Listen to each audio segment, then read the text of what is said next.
Of assets and reassessment of liability, उसी के regarding हम लोग करा रहे हैं admission of a partner chapter है, ठीक है। तो इसमें बेटा एक क्वेश्चन है जिसमें कुछ पॉइंट पूछे गए हैं, इसमें हमें क्या करना है, pass journal entries to record the following transaction on the admission of a new partner, ठीक है, हमें जर्नल एंट्रीज बतानी है। तो पहला पॉइंट है, an old customer whose account was written off as bad डेब्ट लास्ट ईयर पेड 3000 30,000, नहीं मैंने कुछ गलत बोल दिया, माय मिस्टेक, मैं रिपीट करता हूं अपने क्वेश्चन को, and all customer whose account was written off as bad डेब्ट has promised to pay 15,000 in full settlement of his account of 25,000। मतलब हमारा एक ओल्ड कस्टमर था जिसको हम लोग ऑलरेडी बैड डेब्ट ट्रीट कर चुके थे, उसने हमको वादा किया है, अभी दिए नहीं है, प्रॉमिस किया है कि वो हमें 25,000 रुपए के अपने बैड डेब्ट्स के बदले 15,000 रुपए दे देगा। तो गाइस इसको करने की दो तरीके हैं, या तो आप इसकी कोई एंट्री मत करो क्योंकि अभी केवल वादा हुआ है, प्रॉमिसेस की एंट्री नहीं करोगे तो चलेगा, या आप अगर इसका अकाउंटिंग ट्रीटमेंट करना चाहते हो तो इसको ऐसे समझ लो कि आपका 15,000 रुपए का डेटर क्रिएट हो गया, तो आपकी असेट्स इंक्रीज हो गई, तो इंक्रीज इन असेट्स वाली एंट्री करेंगे, debtor account debit to revaluation 15,000 रुपए से बात खत्म। वो मत कर देना cash account debit to bad debts recovered, अभी बैड डेब्ट्स रिकवर्ड वाला कॉन्सेप्ट नहीं है क्योंकि अभी मिले नहीं है, मिलेंगे ऐसा प्रॉमिस किया उसने। दोनों ही तरीके सही है, जो भी तरीका आप करो उसके रिगार्डिंग आप फुटनोट नीचे दे देना, ठीक है। इसके बाद नेक्स्ट पॉइंट है, अ liability for claim included in creditor for 20,000 is settled, word सुनिए, सेटल्ड फॉर एट 16,000। जब सेटल्ड वर्ड लगा हुआ है इसका मतलब पेमेंट हो गया है। हमारे 20,000 रुपए के क्रेडिटर थे, 16,000 में हमने उनका भुगतान कर दिया है क्योंकि सेटल्ड हो गए वो। तो गाइस यहां पर क्या होगा, एक तो वही कॉन्सेप्ट लगेगा कि डिक्रीज इन लायबिलिटी, तो लायबिलिटी यानी कि आपके क्रेडिटर डिक्रीज हो रहे हैं तो आप एंट्री करोगे creditor account debit to revaluation, क्योंकि डिक्रीज इन लायबिलिटी की एंट्री होती है 4,000 से।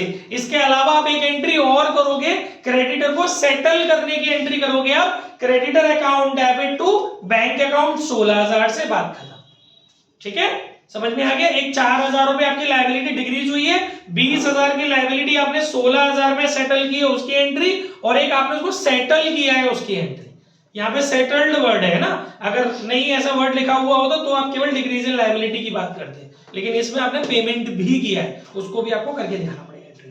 क्लियर है, आगे बढ़ते हैं नेक्स्ट। एक पॉइंट है इसके अंदर, a computer purchased on 1 October 2016 for 40,000। 1 अक्टूबर 2016 को हम लोगों ने जो कंप्यूटर खरीदा है वो 1 अक्टूबर 2016 को खरीदा है। 40,000 रुपए का कंप्यूटर हमने खरीदा था जिसको हमने गलती से डेबिट कर दिया था ऑफिस एक्सपेंसेस में 2016 में। 1 अक्टूबर 2016 में हमने उस कंप्यूटर को ऑफिस एक्सपेंसेस के अंतर्गत डेबिट कर दिया था। अब is to be brought into account on 31 मार्च 2018। 31 मार्च 2018 को हमें इस बात का एहसास हुआ कि हमसे गलती हो गई है। अब हमें अपने उस कंप्यूटर को एक खर्चा ना मान करके उसको वापस अपनी बुक्स में मेंटेन करना है एज एन असेट, ठीक है। तो उसके लिए क्या करना है, after charging depreciation at the rate 10% per annum on written down value method. तो जिस दिन आपको असेट्स क्रिएट हुई है आपको उस दिन उसकी एक्चुअल वैल्यू निकालनी पड़ेगी। वो आप कैसे निकालेंगे, देखिए सबसे बड़ी बात कि एक तरीके से इस पूरे स्टेटमेंट में जो फीलिंग आ रही है ना वो आ रही है इंक्रीज इन असेट्स वाली, क्योंकि पहले कोई असेट्स थी लेकिन वो आपने खर्चा मान रखा था, लेकिन अभी आप उसको वापस असेट्स बनाना चाहते हो, बुक्स में शो करना चाहते हो, यानी कि इंक्रीज इन असेट्स होगी। तो एंट्री तो नॉर्मल होगी, असेट्स अकाउंट डेबिट यानी वो कंप्यूटर अकाउंट डेबिट या फिर ऑफिस इक्विपमेंट भी, चॉइस इज योर्स, ठीक है। Computer account debit to revaluation entry तो नॉर्मल होगी। मैटर इज दैट कि अमाउंट कैसे निकलेगा। देखिए कोई चीज आपकी 1 अक्टूबर 2016 को 40,000 रुपए की थी और आपको उसकी वैल्यू 31 मार्च 2018 को फाइंड करनी है 10% डब्ल्यूडीवी मेथड से डेप लगाते हुए। तो पहले साल जो 10% डेप लगेगी 6 महीने की लगेगी, क्योंकि 1 अक्टूबर से अपकमिंग 31 मार्च 2017 तक की, तो वो हो जाएगी आपकी कितनी 2000, यानी कि ये जो वैल्यू है एज ऑन मार्च 31 2017 को उसकी कीमत हो जाएगी 38,000। लेकिन फिर डेप लगानी है आपको 38,000 का 10% 3800। तो एज एट या एज ऑन मार्च 31 2018 को जो उसकी कीमत होगी वो कितनी होगी 34,200। इस अमाउंट से आप जनरल एंट्री करेंगे। डब्ल्यूटीवी मेथड है इसलिए घटते हुए उस पर बैलेंस जो बैलेंस रह जाएगा उस पर परसेंटेज कैलकुलेट करेंगे। पहली बार 6 महीने का, उसके बाद नेक्स्ट ईयर में पूरी साल भर हमने मशीन को यूज किया होगा तो उसको हमने पूरी साल का डेप लगा दिया। आई होप समझ में आ गया होगा। कोई भी दिक्कत? हो गया ये क्वेश्चन खत्म। अगले क्वेश्चन पे चलते हैं, तुरंत निकालिए। अगला क्वेश्चन जो हमने आपको डाल के भेजा है वो है एग्जाम्पल 42 टीएस ग्रेवाल। सारे यूनिक पॉइंट छाटे, मैंने रिपीटेशन नहीं छाटा है। देखिए इसमें कह रहा है आरती भारती दो पार्टनर है फर्म के अंदर, रेशियो लेके चल रहे हैं 3-2 का। ठीक है बच्चों, दो हमारे पार्टनर है आरती भारती, रेशियो इनका 3-2 का। आगे क्या चाह रहे हैं बच्चों ये कह रहे हैं they admitted Sarathi as a new partner and decided the new PSR 3-3-2। Aarti Bharti और सारथी 3-3-2 हो गए। आगे at the time of admission of Sarathi debtor and PVD were 95,000 and 10,000। Guys हमारे पास डेटर भी है और हमारे पास पीवीडी भी है 95,000 की। डेटर हमारे पास 95,000 के और पीवीडी जो हमारे पास मेंटेन है 10,000 की है। ध्यान रखिएगा जब भी हमारे पास पीवीडी होती है तो डेटर से रिलेटेड जो नुकसान होते हैं पहले उसकी कवरिंग पीवीडी में से करते हैं। ठीक है, ये प्रोसीजर मैंने पहले भी बताया था, रिवीजन बैच में भी एक एक बात बताते हुए चल रहा हूं मैं आपको। ठीक है भाई, तो इसके बाद इसने बोला, अब इसमें एक स्टेटमेंट पास किया क्वेश्चन में, all debtors are good, all debtors are good, तो pass the necessary journal entries. Guys इसका ये मतलब है, ध्यान तो पूर्वी, ये तो सब क्वेश्चन ग्रुप में आ गए बेटा, सुनो, सुनने पे ज्यादा फोकस करो। All debtors are good, question घर से करने, कॉपी पे कल चेक होंगे सब। ऑल डेटर्स आर गुड मतलब बेटा हमारे सारे डेटर गुड है, मतलब हमारा कोई भी पैसा डूबने नहीं वाला। तो गाइस जब आपको पता है कि आपका डेटर के रिगार्डिंग कोई नुकसान होना नहीं है, श्योर हो गए हैं eight the time of admission आप, तो फिर क्यों पीवीडी मेंटेन कर रहे हो? तो जो पीवीडी आपने बनाई है आप उसको डिक्रीज करिए, यानी कि जो लायबिलिटी आपने मेंटेन की है तो वो अब यहाँ पर जो फीलिंग आ रही है that is decrease in liability वाली, क्योंकि PVD is a part of liability और वो आपको डिक्रीज करनी है, उसको बनाए रखने का कोई अब रीजन नहीं है, क्योंकि वो आपने डेटर्स के रिगार्डिंग बनाई होती है, वो आप खत्म कहानी। डेटर्स आपके सारे गुड है, मतलब कुछ पैसा डूबना ही नहीं है, तो आप अपनी पीवीडी को खत्म करो ना। तो डिक्रीज इन लायबिलिटी के कॉन्सेप्ट से आप एंट्री करोगे पीवीडी डेबिट टू रिवैल्यूएशन। ठीक है, तो आपकी जो एंट्री बनेगी वो बनेगी पीवीडी डेबिट टू रिवैल्यूएशन। और उसके बाद आप जानते ही जब उसमें अगर आपको ये देखना होगा, कॉन्सेप्ट तो इतना ही था, बाकी अगर वो ये बोल दे कि पास जनरल एंट्रीज, बस इतना बोल रहा है तो समझ लो आप कि आपको इस रिवैल्यूएशन को ओल्ड पार्टनर में ओल्ड रेशियो में भी डिस्ट्रीब्यूट करना है। ये भी आपको बताया जा चुका है थ्योरी में परसों, है ना। तो रिवैल्यूएशन का जो प्रॉफिट लॉस होता है वो आपको ओल्ड पार्टनर्स में ओल्ड रेशियो में डिस्ट्रीब्यूट करना होता है। आरती और भारती में ये जो ये आपका एक तरीके से लॉस क्रिएट हुआ, नहीं प्रॉफिट क्रिएट हुआ है ना, क्योंकि आपने एंट्री करी ना पीवीडी डेबिट टू रिवैल्यूएशन, तो क्रेडिट का रिवैल्यूएशन है तो आपको प्रॉफिट हो रहा है कि फर्म को, इस प्रॉफिट को पार्टनर्स की कैपिटल में आप लोग ट्रांसफर कर देंगे 3:2 में। घर से कर लेना, कोई दिक्कत है पूछ लेना, पीडीएफ बन गया है, मैं जस्ट अभी सेंड कर दूंगा, मेरे फोन में है वो पूरे परी की कॉपी में, जितने भी कोई ये सब मैं करा रहा हूँ इनका भी सॉल्यूशन है उसमें, तो मैंने बना दिया है पीडीएफ, आपको मिल जाएगा, चेक कर लेना अपने आंसर्स। और वैसे मैं क्वेश्चन नंबर भी बताता जा रहा हूँ कि कौन सी बुक के, वहां से भी आप देख सकते हो। ठीक है, इसके बाद नेक्स्ट है बेटा टीएस ग्रेवाल का प्रैक्टिकल 49।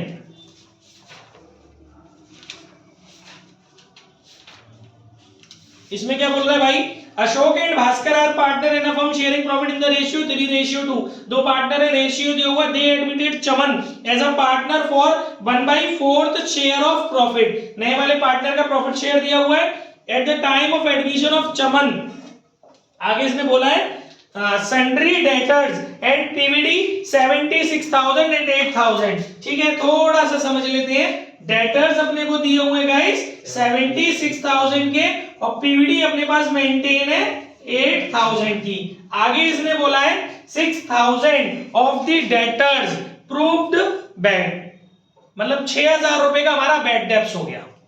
ये सब क्वेश्चन में आगे लिखा है a PVD of 5% is to be created on sundry debtors. आपको एक पीवीडी क्रिएट करनी है 5% की पास नेसेसरी एंट्रीज। तो भैया सबसे पहले क्या करना है बच्चों, आपका जो 6000 रुपए का बैड डेब्ट्स हुआ है उसके रिगार्डिंग यू हैव पीवीडी। और मैंने कहा था डेटर्स में कोई भी लॉस होएगा तो उसके रिगार्डिंग आप पीवीडी में से कवरिंग करेंगे। तो पहली एंट्री होगी बैड डेब्ट्स जो आपके हुए, पहली एंट्री होगी bad debts account debit to debtor 6000 से, जो बैड डेब्ट्स होने की एंट्री होती है। फिर इस बैड डेब्ट्स को रिटर्न ऑफ करने की एंट्री पीवीडी के अगेंस्ट होगी, that is PBD debit to bad debts. ठीक है, 6000 से। अच्छा अभी आपके पास कितनी पीवीडी बच रही है, 2000, क्योंकि 8000 का मेंटेन किए थे, अभी भी 2000 आपके पास पीवीडी में है। अच्छा अगर मैं आपसे बोलूं कि इस समय नेट डेटर्स कितने होंगे, तो आप बड़े आराम से बोल सकते हो सर 76,000 थे, जिसमें से 6000 का बैड डेब्ट्स माइनस हो गया, तो सर अभी भी हमारे पास 70,000 रुपए के नेट डेटर्स मार्केट से जो हमें लेने हैं वो है। अच्छा उस पे आपको एक नई पीवीडी बनानी है, कितने परसेंट, 5%। तो 70,000 का जब आप 5% कैलकुलेट करेंगे तो 3,500 रुपए की 3,500 की पीवीडी आपको मेंटेन करनी है। बट टोटल पीवीडी मेंटेन करनी है 3,500 की, जिसमें से अभी आपके पास ओल्ड पीवीडी है 2000 की, तो नया क्रिएशन कितना करना है पीवीडी के रिगार्डिंग, 1,500 का। समझ में आ रही कैलकुलेशन। 70,000 का 70,000 का पूर्वी 5% निकाला बेटा, 3,500 आया, 2000 ऑलरेडी है पीवीडी। नई पीवीडी जो और बढ़ानी है वो हो गई आपकी 1,500 रुपए। इसे ऐसे ट्रीट करेंगे इंक्रीज इन लायबिलिटी। तो एंट्री जो होगी वो 1,500 रुपए से इंक्रीज इन लायबिलिटी वाली एंट्री होगी, वो आप जानते ही हो, रिवैल्यूएशन टू पीवीडी। ठीक है, वो एंट्री आप कर देंगे और उसके बाद और क्या करेंगे भाई, बाकी अपने रिवैल्यूएशन के प्रॉफिट लॉस को आप लोग डिस्ट्रीब्यूट कर लेंगे।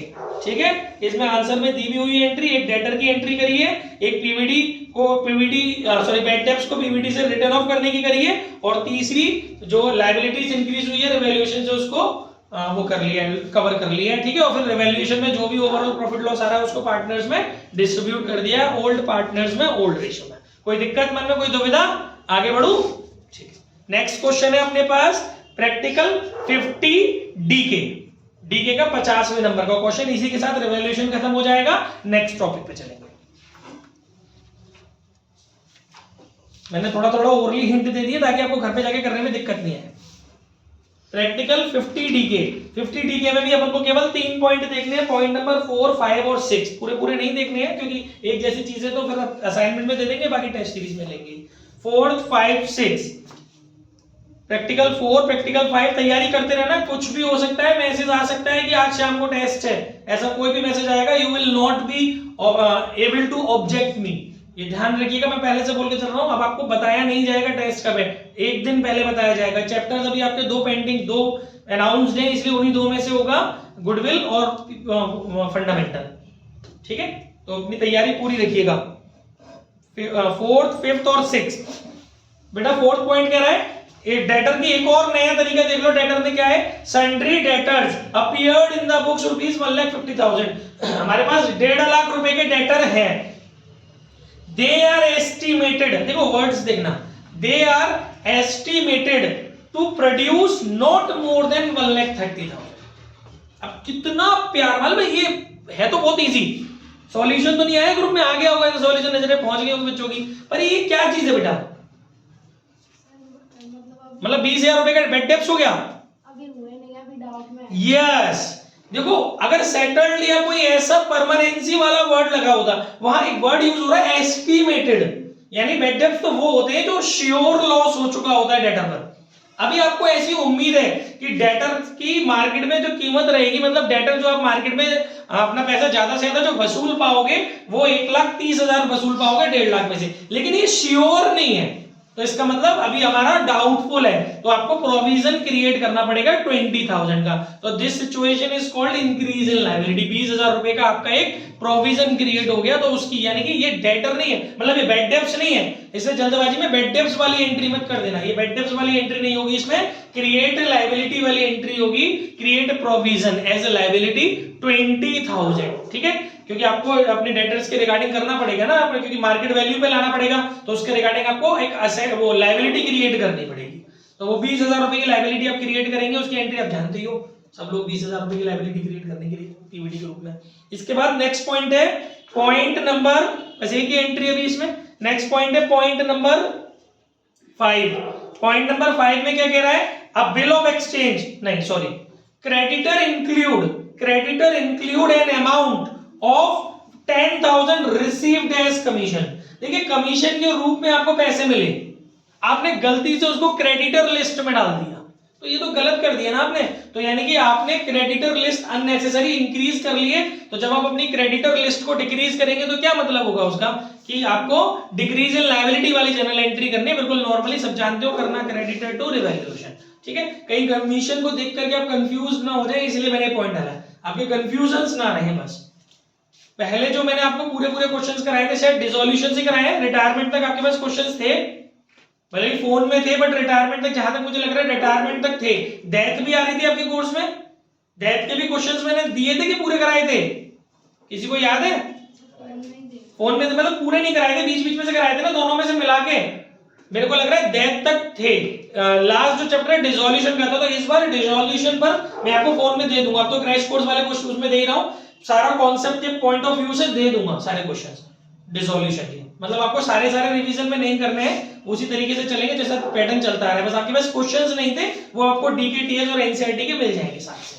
ओके भैया, तो थोड़ा सा मेरा लोड यूपी के लिए हो गया है इस समय, क्योंकि यूपी के पेपर बहुत जल्दी है, 20 फरवरी को है, तो थोड़ी सी मेरी मेहनत उधर ज्यादा होगी, इसलिए कुछ दिन से आपके ऊपर प्रॉपर ध्यान नहीं अलग से दिया जा रहा है आगे के लिए, बट आपका भी ध्यान रखा जाएगा क्योंकि उनके भी पेपर 20 फरवरी को है, और उसके भी पहले फरवरी में फर्स्ट वीक ऑफ फरवरी में हमारे पूरे यूनिवर्सिटी के एग्जाम डाल दिए हैं, BCom first year second year third year, तो वो भी प्रेशर एक ज्यादा हो गया, इस वजह से मेरा वर्कलोड बढ़ गया है, थोड़े से क्वेश्चंस नहीं बन पाए हैं, असाइनमेंट्स अभी थोड़े से डिले हुए हैं आपके, अदरवाइज इतना डिले होता नहीं, बट आज कल कर देंगे सारी चीजें क्लियर। नेक्स्ट है अ बिल ऑफ एक्सचेंज, हाँ क्रेडिटर हो गया, अ bill of exchange 40,000 which was previously discounted, ध्यान से सुनना, a bill of exchange 40,000 which was previously discounted with the banker, एक बिल था जो हमने बैंकर से पहले डिस्काउंट कराया था, was dishonored on 31st March 2018, वो बिल डिसऑनर्ड हो गया, ठीक है, but no entry has been passed for it, उसके लिए कोई एंट्री नहीं हुई है, तो भैया कर दो।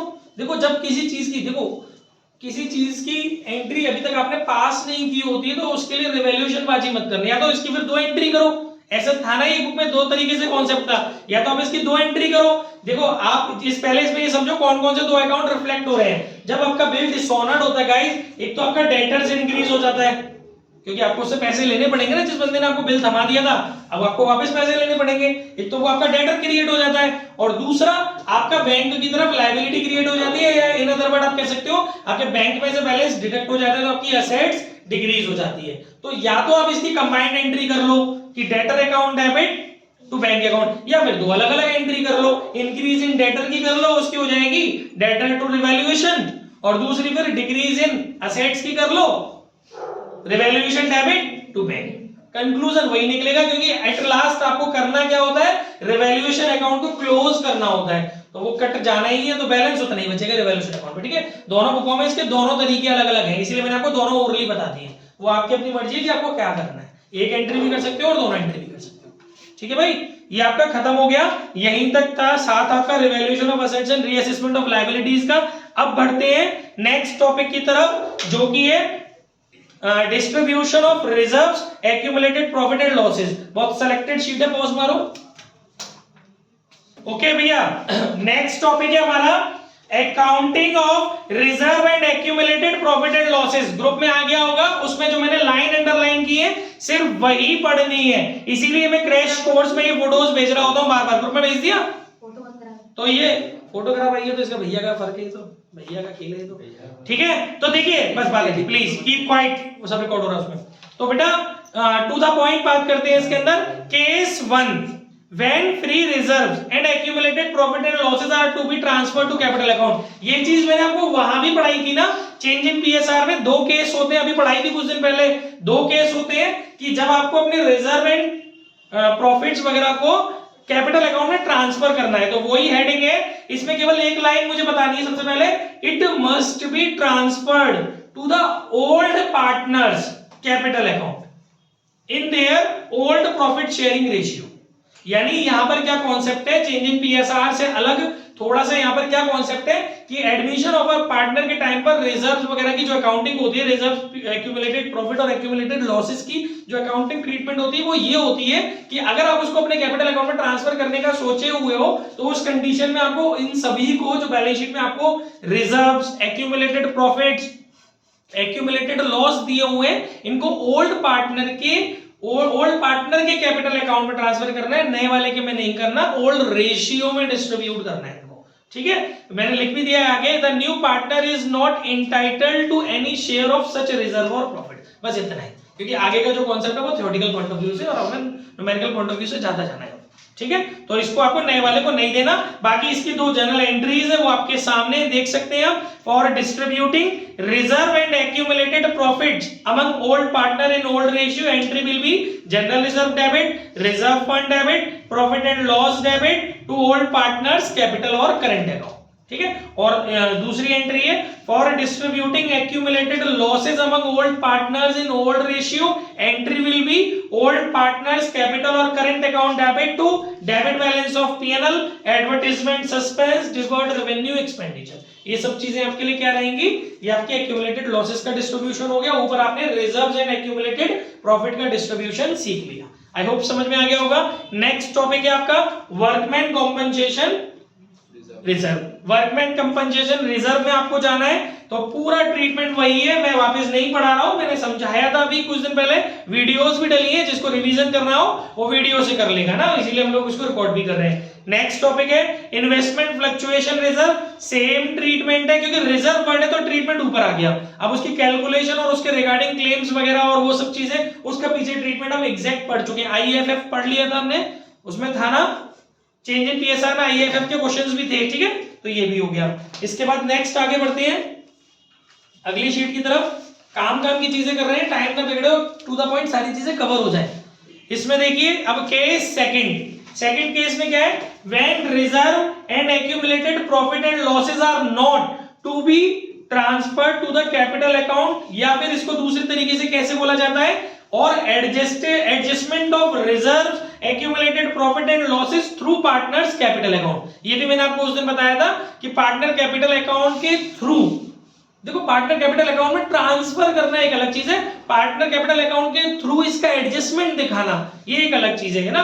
या फिर इसका एक तीसरा तरीका भी बोलने का, when the existing balance are to be retained in the books, मतलब जब आप एडमिशन करने के बाद नए वाले पार्टनर को जिस दिन एडमिट कर रहे हो उस दिन जो नई फॉर्म की नई बैलेंस शीट, रिकंस्टिट्यूटेड फॉर्म की जो आप बैलेंस शीट बनाओगे उस बैलेंस शीट में आपको इनको कैरी फॉरवर्ड करना हो तो, और पीछे वाले कॉन्सेप्ट में आप जो नई वाली बैलेंस शीट बना रहे थे इंक्लूडिंग नए वाले पार्टनर को आफ्टर हिज और हर रिटायर एडमिशन, तो वहां पर आपको इनको कैरी फॉरवर्ड नहीं करना था, लेकिन इस सिचुएशन में आपको इनको कैरी फॉरवर्ड करना है। तो गाइस कुछ भी नया नहीं है, सेम वही प्रोसीजर है जो मैंने आपको पिछली वीडियोस में eight the time of change in PSR सिखाया है, कुछ भी चेंजेस नहीं है, सिर्फ एक ही कॉन्सेप्ट है, जो सेक्रीफाइजर है उनकी कैपिटल को या करंट अकाउंट को क्रेडिट किया जाएगा with the amount of gained और with the amount of sacrificed share से, ठीक है ना, with the amount of in their sacrificing ratio with the amount of gained profit share से, gain partner gained profit share से compensate करेगा sacrificing partner को उनके सैक्रिफाइसिंग रेशियो में। तो अब जो नया वाला आता है वो एक तरीके से गेन्ड पार्टनर ट्रीट किया जाता है, तो वही कंपनसेट कर, मैं गलत बोल रहा हूं ना? yes, हाँ मैं गलत बोल रहा हूँ, नए वाले का कोई रोल नहीं होता, सॉरी माय मिस्टेक, कुछ नहीं, बिल्कुल डिटो वही है जो ओल्ड में था, जो चेंज इन पीएसआर में था वही कॉन्सेप्ट है पूरा की पूरा, नए वाले से कोई मतलब नहीं है इसमें। तो जब आप चेंज इन पीएसआर पे करते थे आप क्या करते थे, न्यू रेशियो और ओल्ड रेशियो को फाइंड करके फिर आप पूरा वो गेन और प्रॉफिट शेयर वो सब निकालते थे, एग्जैक्टली हूबहू सब कुछ वैसे ही करना है। नहीं आया हो समझ में, घर जाके वीडियो देखना, वीडियो नंबर मैंने डाल रहा हूं इसलिए ताकि आपकी वीडियो मिसमैच ना हो, मैंने क्रैश कोर्स के ग्रुप में वीडियो नंबर 19 तक अपलोड कर दी है, ठीक है भाई, इसलिए इसको पढ़ने की जरूरत नहीं है। अब इसके सम्स की बात करते हैं, तो इसके सम्स मैंने अभी नहीं लगाए हैं, मैं अब लेके चल रहा हूं आपको सीधे एडिशनल क्वेश्चंस पर, उसमें से कुछ क्वेश्चंस, एक दो क्वेश्चंस मैं भी डिस्कस कर लूं, एक दो आपसे करवा लेता हूं, फिर शाम तक मैं इसके और सम्स भेज दूंगा, क्योंकि मैं कोशिश कर रहा हूं कि कम से कम आपसे सम्स करवाऊं और इफेक्टिव सम्स कराऊं, ठीक है, इसीलिए वैसे अब मैंने एक दो सम्स अभी छांट लिए थे वो है। अब हम लोग कर रहे हैं एडिशनल क्वेश्चंस, मतलब अब तक जितना भी हमने पढ़ लिया है इस चैप्टर में इंक्लूडिंग रिजर्व्स के डिस्ट्रीब्यूशन, दोनों मेथड से उनको मिला मिलू के हम लोग अब करने जा रहे हैं कुछ एडिशनल क्वेश्चंस को। ओके, इसमें सबसे पहले क्वेश्चन है pause. Aditi and Parul are partner, guys ध्यान से सुनेंगे, क्वेश्चन का अच्छा क्वेश्चन है। Aditi and Parul are partner in a firm with a capital of ₹35,000 each. देखिए दो पार्टनर है, दोनों की कैपिटल 35,000 ईच है बेटा। दे shared profit and losses in the ratio 3:1। हमें रेशियोज दिए हुए उनके, ठीक है। आगे बोल रहा है ऑन 1 अप्रैल 2017, ये क्वेश्चन मैं तभी से करा रहा हूं। ऑन 1 अप्रैल 2017 दे एडमिट चंदा into partnership with 1/5 share in the profit. नए वाले पार्टनर का जो पीएस है वो है 1/5, ठीक है। आगे बोला है चंदा ब्रिंग्स 40,000 एज अ कैपिटल, जो नया पार्टनर है उसको 40,000 रुपए की कैपिटल लानी है, और also brings his share of goodwill in cash. ओहो, इसके अंदर एक तो गुडविल गायब है, नए वाले पार्टनर को जो गुडविल लेकर के आनी है कैश में वो गायब है। तो method of valuation of goodwill कहीं ना कहीं वाला चैप्टर इसमें कनेक्ट हो जाएगा। आगे बोल रहा है बेटा her share of goodwill is calculated on the basis of her capital contribution and her share of profit in the firm. Wow, what a point. उसकी जो गुडविल है वो ये बोल रहा है कि उसके प्रॉफिट शेयर और उसके द्वारा कंट्रीब्यूट की गई कैपिटल के बेसिस पे निकाली जाएगी। और guys you know what is this, ये होता है हिडन गुडविल का कॉन्सेप्ट।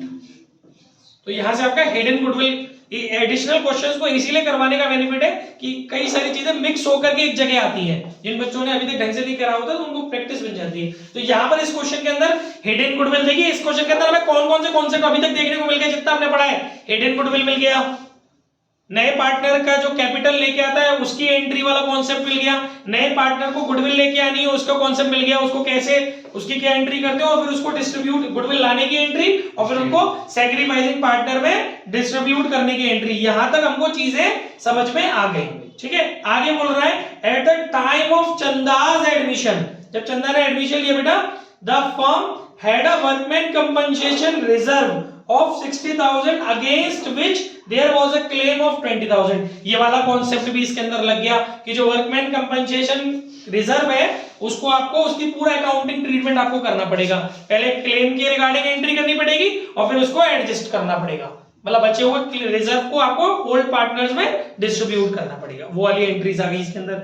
आगे बोल रहा है creditor of 8,000 paid privately, creditor 8,000 paid privately by Aditi for which she is not to be reimbursed। Firm के क्रेडिटर है, अदिति के पापा के क्रेडिटर थोड़े ना है, ठीक है।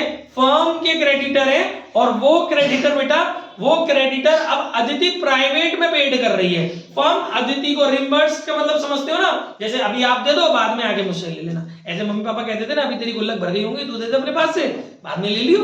पिताजी लोग सोचते हैं कि चलो बच्चे के पैसे खर्च करा ले बाद में देखेंगे, मिलते नहीं है ना। लेकिन यहाँ वही चीज यहाँ भी हुई, यहाँ भी कोई रीइंबर्समेंट नहीं हुआ है, प्रतिपूर्ति बोलते हैं इसको हिंदी में। किसी भी प्रकार की प्रतिपूर्ति नहीं हुई है। तो गाइस करना क्या मालूम है, कोई बताएगा कि ये कौन सी सिचुएशन है, मैंने इसको कैसे डील करेंगे क्रेडिटर वाली सिचुएशन को बेटा?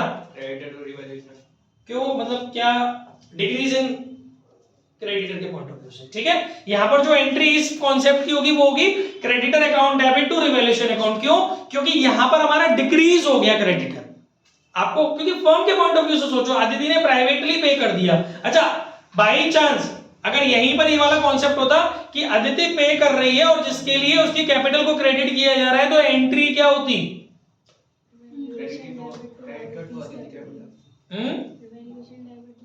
दो एंट्री होती।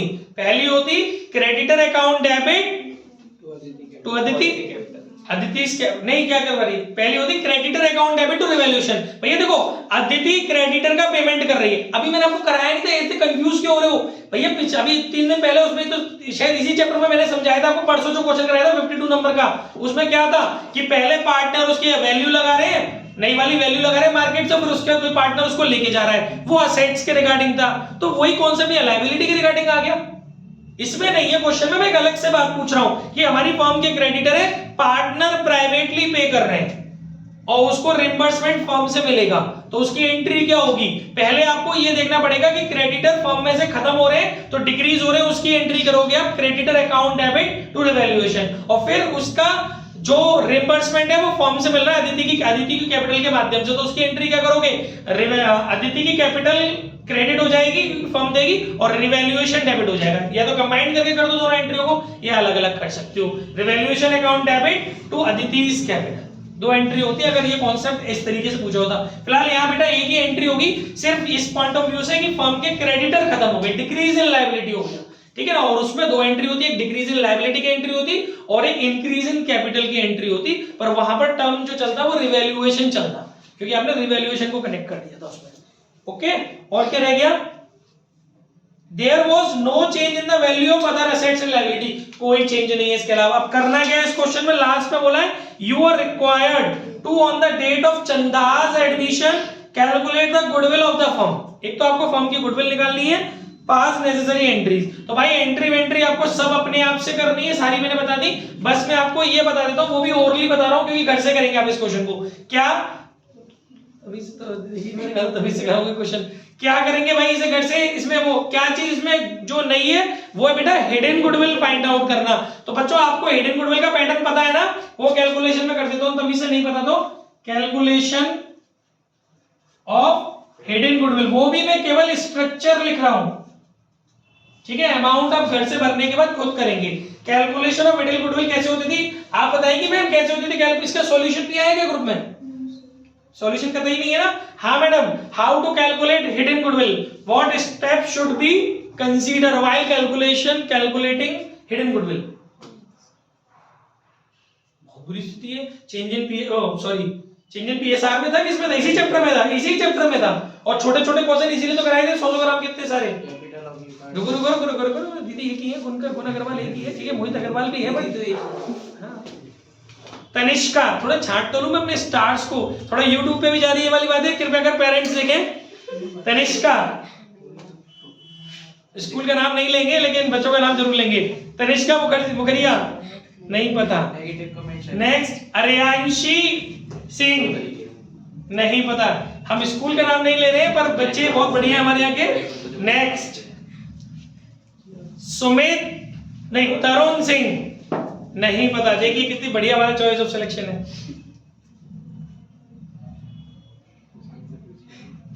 पूर्वी गर्ग, छाटा दो मुझे, मेरा भी तो एक्सपीरियंस काउंट होगा नहीं होगा। पूर्वी गर्ग, अरे नहीं पढ़ रही हो, विनाश काली विपरीत बुद्धि, ऊपर करो नाश। अब रह गए 2 और 2 4 और 1 2 3 4 5 बच्चे, 6 बच्चे रह गए। किसको छाटू? कुशांग। सर मैंने क्वेश्चन में किए थे, मुझे याद है, मैंने क्वेश्चन खुद किया। भाई साहब देखो, ये देखो, I am proud of my self, मेरा गलत नहीं निकलता चॉइस यार। सर एडिट कर देना। नहीं, काहे के लिए कर दूं, मैं स्कूल का नाम नहीं ले रहा, ये बहुत बड़ी बात है। नहीं, वो क्या बोलते हैं, कॉपीराइट आ जाता है स्कूल वालों की तरफ से। अब रह गए 2 और 3 5 बच्चे, और मुझे लग रहा है 5 बता दे। मोहित सर, मोहित बताएंगे। ये खोल के दे रहे हैं सॉल्यूशन। अरे सर, हां पूछ दूं। Mohit, capital of new partner into reciprocal of his share.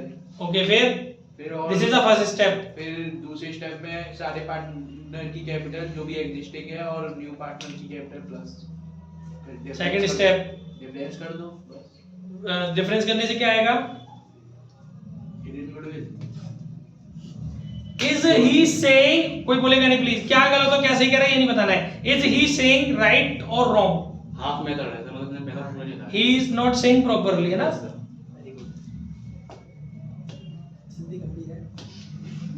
दूसरे मेथड में वो भी है ना, कैपिटल तो है वो क्या सब नेटवर्क का बताओ, रोहित अग्रवाल बताओ, मोहित अग्रवाल। असेट्स और लायबिलिटी साइड अप्रोच कर दिया ना उसमें। एक तो इधर कहाँ लग गया? नहीं यार, उसमें ये है सौम्या, अब सौम्या से पूछते हैं। सौम्या एक ही है, बताइए सौम्या। सुनो दीदी क्या बोल रही है। पहले तो टोटल फॉर्म की कैपिटल निकालेंगे, जो तो बेटा पहली स्टेप बोलो सौम्या, सुनता है मैं। सो जो न्यू पार्टनर जल्दी बता स्पीड में। न्यू पार्टनर की कैपिटल है, उसमें उसके शेयर का रेसिप्रोकल करके मल्टीप्लाई कर देंगे। अच्छा। तो टोटल फॉर्म की कैपिटल आ जाएगी। फिर उसके बाद जो एग्जिस्टिंग पार्टनर्स की कैपिटल है, उसमें न्यू पार्टनर की कैपिटल ऐड कर देंगे। चल बोल सौम्या, तू बोलती जा, पूरा बोल दूं। तो सर वो जो एग्जिस्टिंग कैपिटल है वो आ जाएगी, और दोनों का डिफरेंस करके हिडन गुडविल आता है। तो ये तो भैया नहीं बोला था, तूने दोबारा क्यों बोला? ये कहती थी आई एम विद माय भैया, ऐसी बोलती थी। फिर यही है, उसमें शेयर निकालेंगे ना न्यू पार्टनर की गुडविल का तो वो तो सब होगा ही, पर मैं पूरी तरीके से सेटिस्फाई नहीं हो पा रहा। अब दो तो मेरे शेयर रह ही गए हैं, तीसरा भी बंदा, ये तो बिल्कुल आदित्य जैसा है, मुझे लग रहा है ये बंदा सही बोलेगा, तू बोल। नेटवर्क निकालते हैं, जैसे जो पार्टनर कैपिटल है, जो पार्टनर को कैपिटल लेकर आ रहा है उसके रेसिप्रोकल उसका इनटू कर देंगे, जो आएगा तो एक नेटवर्क कैलकुलेट होगी, वो होगी आपके तीनों पार्टनर की कैपिटल, रिजर्व्स और जो आपका यस है वो ये चीज बोल रहे हो आप। 50 दो स्टेप बताएंगे मैडम, अभी छोटे क्वेश्चंस की पता नहीं कैसे कर रहे हो आप लोग। फर्स्ट स्टेप थी कैलकुलेट नेटवर्थ, इसका प्रॉपर फॉर्मूला लिख के दिया है मैंने। इसमें मालूम है इस क्वेश्चन में क्या लिखा हुआ है? इस क्वेश्चन में क्लियर लिखा है शो द वर्किंग क्लियरली। अब आपको फॉर्मूला तमीज से लिखना पड़ेगा, नहीं मार्क्स कट जाएंगे। जब ये लिख के आ रहा है ना क्वेश्चन में शो द वर्किंग क्लियरली, मतलब नंबर हो गए उस वर्किंग नोट के। आप जो मजे ले रहे हो कि ऐसे कर देंगे ऐसे कर देंगे, वर्किंग नोट के नंबर हो गए। पहली स्टेप आप लिखोगे नेटवर्थ इंक्लूडिंग गुडविल। आपको स्टेप्स ही याद नहीं, उस दिन बताया था। नेटवर्थ इंक्लूडिंग गुडविल, और इसका मैंने वो भी लिखा था on the basis of new partners profit share and his, on the basis of new partners capital and his profit share. वो आपको बताया गया था कि उसकी जो कैपिटल है उसका रेसिप्रोकल करेंगे। उसकी कैपिटल कितनी है, कितनी नहीं वो अपना करना, capital into capital of new partner into reciprocal of his profit share. इससे निकलेगी आपका, निकल के आएगा नेटवर्थ इंक्लूडिंग गुडविल। फिर सेकंड स्टेप में दोबारा नेटवर्थ निकालिए। आप लोगों की गाड़ी कैपिटल पे जाके रुक रही है, इस क्वेश्चन में क्या रिजर्व्स नहीं है, उन्हें नहीं कंसीडर करोगे, मार्क्स कट जाएंगे आपके अगर ये वाला फॉर्मूला लगाए आप तो। नेटवर्थ एक्सक्लूडिंग गुडविल, अब इसका फॉर्मूला मैंने आपको बताया था टोटल एडजस्टेड कैपिटल।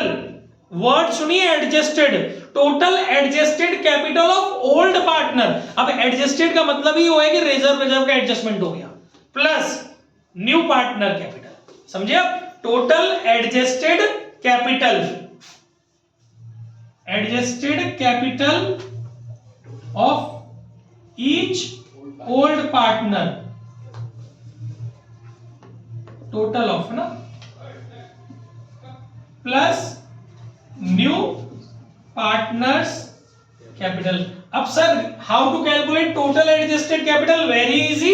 आपको इस क्वेश्चन के अंदर एक वर्कमैन कंपनसेशन, जो बेटा रिजर्व जो बचेगा ना वो आपने ओल्ड पार्टनर में डिस्ट्रीब्यूट किया होगा। एक तो वो हर पार्टनर के हिस्से में वो जुड़ेगा, दूसरा जो रिवैल्यूएशन निकल के आया होगा, क्योंकि इसमें रिवैल्यूएशन था ना, क्रेडिटर के कारण क्रिएट हुआ था, उस रिवैल्यूएशन से जो हमको फायदा हुआ, क्योंकि यहाँ पर हमारा प्रॉफिट का रिवैल्यूएशन है, उसको भी पार्टनर की कैपिटल में डिस्ट्रीब्यूट करना पड़ेगा। फिर और पार्टनर का ओपनिंग बैलेंस, इन सबको जोड़ने के बाद जो बनेगा वो होगी टोटल एडजस्टेड कैपिटल। समझ में आ रहा है पूर्वी क्या बोल रहा हूं मैं? वर्कमैन कंपनसेशन, रिजर्व जो ओल्ड पार्टनर में बटा हर पार्टनर का, उसमें उसका हिस्सा, प्लस जो रिवैल्यूएशन का प्रॉफिट आपने पार्टनर में डिस्ट्रीब्यूट किया, हर पार्टनर के हिस्से में कितना आया उसकी उसमें जोड़ देंगे, और प्लस उसकी ओपनिंग बैलेंस जो है। तो इन सबको जोड़ने के बाद हर पार्टनर की एडजस्टेड कैपिटल, फिर इनको भी टोटल करेंगे, प्लस नई वाली कैपिटल जोड़ेंगे, तो आपका ये निकल के आ जाएगा नेटवर्थ एक्सक्लूडिंग गुडविल। अब इन दोनों के बीच का जो डिफरेंस करेंगे वो होती है फर्म से हिडन गुडविल डिफरेंस। ठीक है, फिर ये फर्म की गुडविल हो गई। एक इसने पूछा था फर्म की गुडविल निकालना, आपने निकाल दिया। दूसरा, जब आपको एंट्रीज करनी है तो फर्म की गुडविल से मत कर देना एंट्री, नए वाले पार्टनर का प्रॉफिट शेयर कैलकुलेट करना उस वाले अमाउंट से, और इसमें ब्रिंग कर रहा है वो, तो दो एंट्री होगी, एक आपके प्रीमियम फॉर गुडविल को लाने वाली, और दूसरी उसको डिस्ट्रीब्यूट करने वाली सैक्रिफाइसिंग पार्टनर्स में। इसको पूरे क्वेश्चन को घर से करना है। 2 मिनट पॉज में जरा पानी पी लें।